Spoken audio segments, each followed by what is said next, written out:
Alright, so this is a couple of videos in regards to the exercise of the final exam, and this is the first question. It said consider the force vectors A and B shown in this figure right here. Each has a magnitude of 5n. This is, in my opinion, this is something to distract students when answering this question because you don't really use it, you know. There are some vector examples where you actually need that information to be able to determine, you know, to be able to, sum two vectors, for example. But this one's not it. It's saying to sketch a third vector C so that A plus B plus C equals to 0.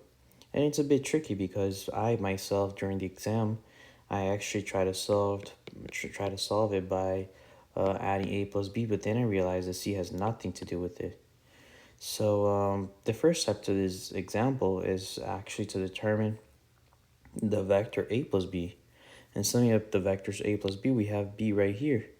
So it's parallel to that. So vector B would be like this. So right here. This is A plus B.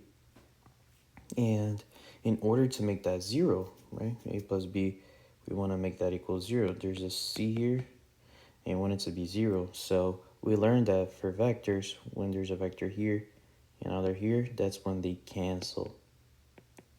And that is equal to 0. So in order to have that answer, C has to be opposite to A plus B. So they cancel out and it becomes 0.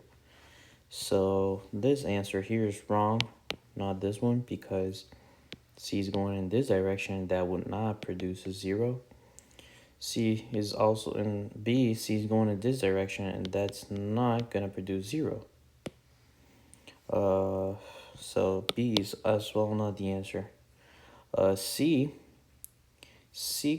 somebody would have confused this because obviously, C is actually going in the Y direction. So, but in this case, C is equal to A plus B.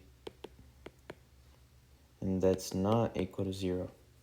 And in this one, so this is not the answer.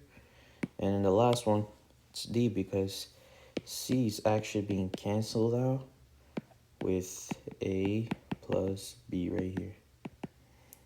So A plus B plus C, these will cancel out. It's equal to 0.